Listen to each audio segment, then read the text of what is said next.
आज हम करेंगे मेंटल मैथ कक्षा 7 का अध्याय नंबर 3।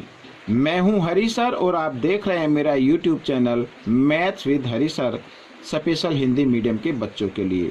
अध्याय नंबर 3 आंकड़ों का प्रबंधन। आइए क्या कहता है करना शुरू करते हैं। और सबसे पहली बात, जो बच्चे पहली बार मेरे चैनल को देख रहे हैं प्लीज़ वो मेरे चैनल को सब्सक्राइब कर दे, साथ ही बेल आइकन को क्लिक कर दें ताकि जो भी वीडियो मैं डालूँ उसकी नोटिफिकेशन सबसे पहले आपको मिल जाए। तो आइए करना शुरू करते हैं। एक बात और मैं आपको बताना चाहता हूं, जिन बच्चों के पास पुराना मेंटल मैथ है या नया है, कोई ज़्यादा फ़र्क नहीं है। आप सिर्फ प्रैक्टिस कीजिए, ज़्यादा से ज़्यादा प्रैक्टिस कीजिए और किसी भी क्विज में पार्टिसिपेट कीजिए और साथ ही आप एग्ज़ाम की भी तैयारी मेंटल मैथ में से कर सकते हैं। अब देखिए प्रश्न नंबर क्या कहता है। एक, निम्न संख्याओं का अंक गणितीय माध्य ज्ञात कीजिए। अंक गणितीय माध्य ज्ञात करना है। संख्याएं कितनी है? 1 2 3 4 5। ठीक है, जिसमें 2 तो घटा की हैं, 2 जमा की, 1 0। 0 को तो हटा दीजिए लेकिन काउंटिंग में आएगा ये। ठीक है, तो घटा 3 और घटा 4 होते हैं बच्चों घटा 7 और जमा यहाँ पर 11 और 8 होते हैं बच्चों कितना? 19। तो यहाँ पे 19 आ गया। अब हमें भाग करना किससे? 1 2 3 4 5, 5 से इसको भाग कर देना है। अब बच्चों देखो, ये जमा ये घटा, घटा जमा घटा होते हैं। 19 में से 7 घटाएंगे तो 12, 12/5। अब 5 से इसको भाग करते हैं, 5 दूनी 10। ठीक है, आगे दशमलव आ जाएगा, 2 बचा और आगे एक 0 लेंगे, 5 चौक 20। इस तरीके से 2.4 आपका ये माध्य आ गया। आप 12 को 5 से भाग करके भी पूरा भाग करना है, तब भी आप इसको निकाल सकते हैं, या आपकी प्रैक्टिस ज़्यादा से ज़्यादा है तो आप सीधा निकाल सकते हैं। ठीक है, आइए अगला प्रश्न कर लेते हैं। अगला प्रश्न क्या कहता है बच्चों, पढ़ लेते हैं ये भी। प्रथम 10 प्राकृत संख्याओं का माध्य ज्ञात कीजिए। तो 10 संख्याएं लिख लेते पहले। ठीक है, 2 3 4 5 6 7 8 9 10। अब मैं आपको, या तो देखो आप इसको सबको जमा करके, ठीक है, सबको जमा करके 10 से भाग दे दीजिए तो आपका माध्य आ जाएगा, या मैं एक आपको ट्रिक बता रहा हूँ उसको आप इसमें लगा सकते हैं। और ये ट्रिक किसमें लगानी है? सबसे पहले तो ये बात जान लेनी है। ये ट्रिक उसी क्वेश्चन के अंदर लगाएंगे जिस क्वेश्चन में लगातार संख्याएं हों या ऐसी संख्याएं लिखी हों जिसके जो बीच का डिफरेंस है वो बराबर आए। ठीक है ना, बीच का डिफरेंस क्या हो? बराबर हो, तभी हम अप्लाई करेंगे। आइए करते हैं इसमें अप्लाई। देखो, क्योंकि ये कंटिन्यू नंबर लिखे हुए हैं, लगातार संख्या लिखी हुई है, तो आपको क्या करना है? पहला नंबर ले लेना है और आखिरी वाला नंबर लेना है और दोनों को जमा करके 2 से भाग दे देना है।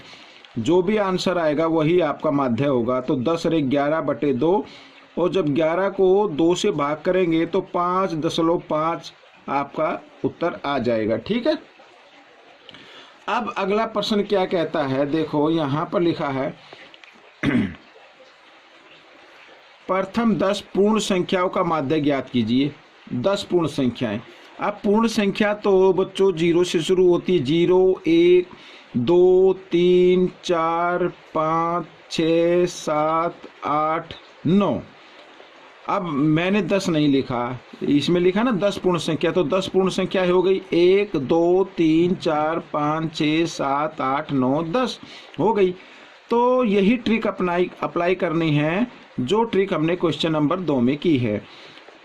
करना क्या है? पहला अंक जमा आखिरी वाला अंक, इनको जमा करके 2 से भाग कर देना। अब 0 तो जमा होती नहीं है तो 9/2 आ गया। अब जब 9 को 2 से भाग करेंगे तो 4.5 आ जाएगा बच्चों। ठीक है, यहाँ पर आप भाग करके देख सकते हैं। 2 चौक 8, 1 बच गया, आगे कोई अंक नहीं है, 10 लगा के 0 उतारे, 2 पंजे 10। इस तरीके से ये आ गया आपका। ठीक है, ये माध्य हो गया। और ये ट्रिक हमने इसमें क्यों अप्लाई की है? क्योंकि यहाँ पर भी कंटिन्यू नंबर लिखे हुए हैं। ठीक है, आइए अगला नंबर 4 कर लेते हैं। देखो प्रश्न नंबर 4 को हमें ध्यान से पढ़ना है। देखो क्या लिखा है, 11 से 20 के बीच अभाज्य संख्याओं का माध्य ज्ञात कीजिए। ठीक है, 11 से 20 के बीच, यानी 11 से 20 के बीच अगर हम संख्या ले तो यानी ये 11 भी आपको लेना है। ठीक है ना, 11 और 20 के बीच नहीं लिखा हुआ इसमें लिखा है 11 से 20 के बीच, यानी 20 तो लेना नहीं है, तो 11 हमें लेना होगा। एक तो 11 हो गई, दूसरी अभाज्य संख्या 13 होगी, फिर 17 और फिर आएगी 19। ठीक है, कितनी हो गई? 1 2 3 4। तो इसको 4 से कर देना भाग, तो आपका माध्य आ जाएगा अभाज्य संख्याओं का, जो 11 से 20 के बीच में है। आइए जमा कर लेते हैं। तो 13 और 17 होते हैं बच्चों यहाँ पर 30 और 20 50 60 हो गए बच्चों। 60/4, 4 से इसको भाग किया तो आ गया 15। तो ये 15 आपका उत्तर बन गया। अब हमें करना है यहाँ पर बच्चों प्रश्न नंबर 5। और प्रश्न नंबर 5 क्या कहता है? देखो इसमें लिखा है, यदि 3 1 5 x और 9 का माध्य 4 है तो x का मान ज्ञात करो। अब आपको इसमें बेसिक नियम से ही करना है, इसको जमा कर देना है ऐसे, और इसका माध्य दिया हुआ है कितना? 4। तो x का मान ज्ञात करना है। ठीक है, तो हम क्या करते हैं, संख्या कितनी? 1 2 3 4 5। तो इसको कर देना है आपको 5 से भाग। ठीक है, अब यहाँ पर ये अंश को जमा कर लेते हैं। 9 और 1 10 और 5 15 और 3 18। 18 जमा x बराबर 4। ये 5 इधर भाग में, यहाँ पर आकर गुणा में हो गया, और गुणा किया तो 5 चौक 20 हो गया। ठीक है, तो x का मान हमें निकालना है, तो 20 और 18 इधर जमा का है, इधर लेके आते हैं तो घटा का हो जाएगा। 20 में से 18 घटा दीजिए, 2 आ गया। ये बच्चों x का मान आ गया। ठीक है, तो ये प्रश्न भी आपका हल हो गया है। तो प्रश्न नंबर 6 में क्या लिखा है ये पढ़ लेते हैं पहले। ये देखिए प्रश्न नंबर 6 कहता है, 5 संख्याओं का माध्य 28 है। यदि एक संख्या को निकाल दिया जाए तो शेष संख्याओं का माध्य 25 है। निकाली गई संख्याएं बतानी है। अब ध्यान से देखना है, 5 संख्याओं का माध्य कितना है? 28। तो हम क्या करेंगे, 5 संख्याओं का योगफल निकाल लो। अब तो 5 यहाँ पर मैं लिख देता हूँ, संख्याओं का योगफल। ठीक है, 5 संख्याओं का योगफल कितना होगा? 28 गुणा 5। ठीक है, 5 8 40 की 0 हासिल 4, 5 दूनी 10 और 4 14, 140 आ गया। अब इसमें कहा कि एक संख्या निकाल दी जाए। 5 थी ना, अब एक निकाल दी तो 4 संख्या बची। तो 4 संख्याओं का योग माध्य कितना दिया हुआ है? 25 दिया हुआ है। तो 4 संख्याओं का योग क्या होगा? 25 को 4 से गुणा कर दीजिए तो 100 आ गया बच्चों यहाँ पर। अब निकाली गई संख्या क्या है? अब इनका अंतर आप देख लीजिए कितना आता है? 40 आता है। तो इसका मतलब निकाली गई संख्या आपकी कितनी आएगी? 40 आएगी। तो ये आपका उत्तर हो गया। अब हम अगला प्रश्न करेंगे बच्चों, प्रश्न नंबर 7 यहाँ पर। अब प्रश्न नंबर 7 में क्या कहता है, आइए इसको पढ़ लेते हैं। 5 आंकड़ों का माध्य 15 है। ठीक है ना, यदि पहले 3 आंकड़ों का माध्य 14 है और अंतिम 3 आंकड़ों का माध्य 17 है तो तीसरा आंकड़ा बताना है। अब बच्चों देखो यहाँ पर इस तरीके से ये 5 नंबर हैं। ठीक है, तो पहले 3 आंकड़ों का माध्य दिया हुआ है, बाद के 3 आंकड़ों का माध्य दिया हुआ है।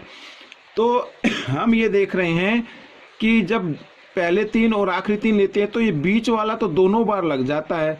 तो आपको करना कैसे है, 5 आंकड़ों का माध्य दिया हुआ ना 15, तो 5 आंकड़ों का योगफल निकाल लीजिए।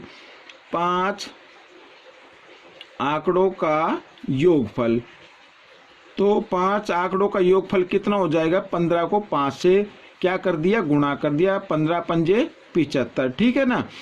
अच्छा, आगे लिखा है प्रथम 3 आंकड़ों का माध्य क्या है? 14। तो प्रथम यहाँ पर लिख लेता हूँ, प्रथम 3 आंकड़ों का योगफल कितना होगा? 14 गुणा 3, 14 तिये 42। ठीक है, और अंतिम 3 आंकड़ों का यहाँ पर लिख लेते हैं, इसका भी हम योग निकाल लेते हैं। 3 आंकड़ों का योगफल होगा बच्चों 17 गुणा 3, 17 तिया 51। ठीक है, अब हम इसको जमा कर देते हैं। अब देखो 42 और 51। अब यहाँ पर बच्चों आ गया 3 और 9, 93 आ गया इनका योगफल। अब हम देख रहे हैं कि ये जो बीच वाला अंक है ना, ये दोनों बार लग गया। प्रथम 3 में भी लग रहा है और अंतिम 3 में भी लग रहा है। अब तीसरा आंकड़ा कैसे आएगा? यदि हम इसके योगफल में से 5 आंकड़ों का योगफल घटा दें तो तीसरा आंकड़ा आपका आ जाएगा। ठीक है ना। तो बच्चों ये 93 है और यहाँ 5 आंकड़ों का योगफल कितना है? 75। इसको घटा दीजिए 3 में से 5 नहीं जाएंगे, यहाँ से 1 हासिल लेंगे, 13 में से 5 गए 8 और 8 में 7 गया 1। तो इसका मतलब बच्चों तीसरा आंकड़ा आपका 18 रहेगा। ठीक है, तो बच्चों ये प्रश्न भी हल हो गया। आइए अगला प्रश्न कर लेते हैं। तो प्रश्न नंबर 8 क्या कहता है, इसको पढ़ लेते हैं। पहली 9 सम संख्याओं का माध्य ज्ञात कीजिए। पहली 9, तो पहली संख्या तो होती है 2, फिर होती है 4, यानी 2 का पहाड़ा ले लीजिए। ठीक है, 2 तिया 6, 2 चौक 8, 2 पंजे 10, 2 छिक 12, 2 सत्ते 14, 2 अट्ठे 16, 2 नीम 18, 16 आ गया, ये 16 करना, 2 नीम 18, इस तरीके से। तो 1 2 3 4 5 6 7 8 9, 9 आ गई। अब क्योंकि इनके बीच का जो गैप है, डिफरेंस है, अंतर है, वो बराबर है, तो हम क्या करेंगे, माध्य ज्ञात करना है ना। तो आपको एक तो पहला अंक लेना है और एक आखिरी वाला अंक लेना है, और इसको क्या कर देना, 2 से भाग कर देना है।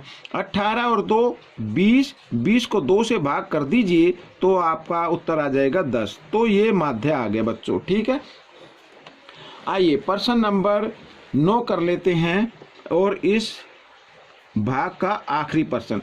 गुणिका द्वारा 4 टेस्ट में पास अंक 73, 86, 78 तथा 75 हैं। ठीक है ना, वह 5वें टेस्ट में कितने अंक प्राप्त करे कि उसके 5 टेस्ट का माध्य कितना हो जाए, 80 हो जाए। अब यहाँ पर बच्चों मान लेते हैं, माना गुणिका, देखो अभी मैं निकाल देता हूं, माना गुणिका 5वें टेस्ट में x अंक प्राप्त करे, x अंक प्राप्त करे।